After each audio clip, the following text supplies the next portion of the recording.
Is there a best formation in Football Manager? If there is, what is it? Maybe formations are a bit like rock, paper, scissors, where some beat others and there's a big old cycle where they're all even in their own way. Or maybe some are more successful than others. I am going to show you evidence of just how good some of the basic formations in Football Manager are.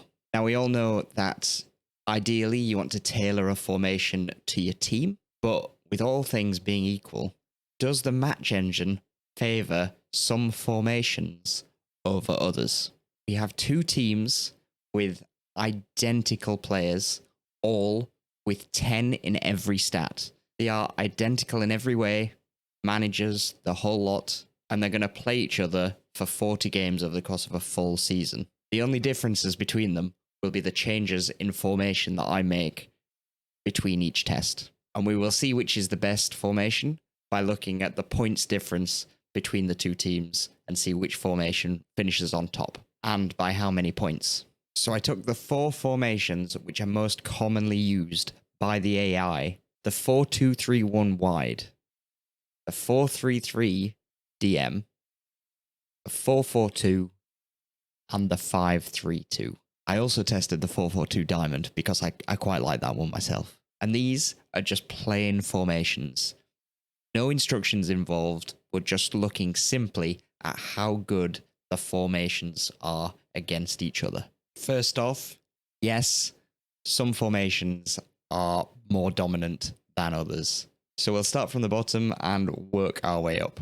So just a note on the graphs here, we're plotting points difference against each formation. Anything above the 0 line means the title formation is better than the listed formation at the bottom by X amount of points over the course of a season. But do bear in mind that because of the randomness of the match engine, small differences between values aren't really significant because we can't control all the randomness that happens during a season. So worst of the bunch, to my surprise, and because it's such a popular selection as a formation itself, is the 4-2-3-1 wide, which lost against every other formation that we played against. Quite heavily against the 4-3-3 DM, not so much with the others. So I think the problem with the base 4-2-3-1 formation is that you're not really getting enough players in the box.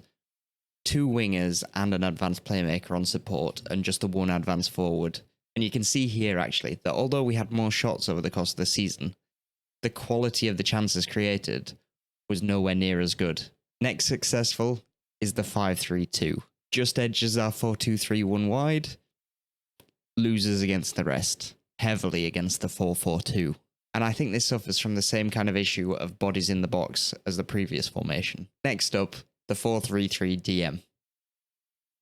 Quite successful against the other tactics, just not the 4-4-2. And actually, even our bonus formation, the 4-4-2 diamond, beats the 4-2-3-1 wide comfortably and the 5-3-2 comfortably. Struggled against the 4-3-3 DM.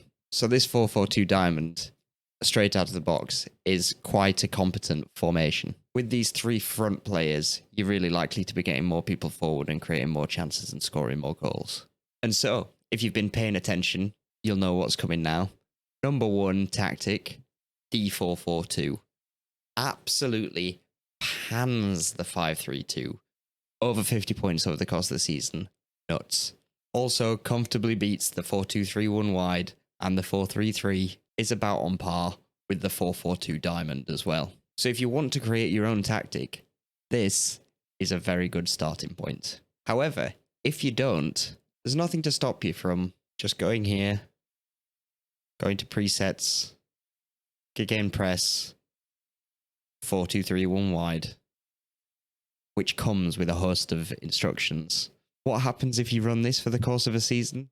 Well, whereas the 4-2-3-1 with no instructions looks like this and loses everything, the 4-2-3-1 Gegen press with instructions looks like this and destroys everything. And that is why instructions are vital for creating your tactic, and also why you should check out these videos on attacking and defensive instructions. Enjoy your Football Manager. I'll catch you in a bit.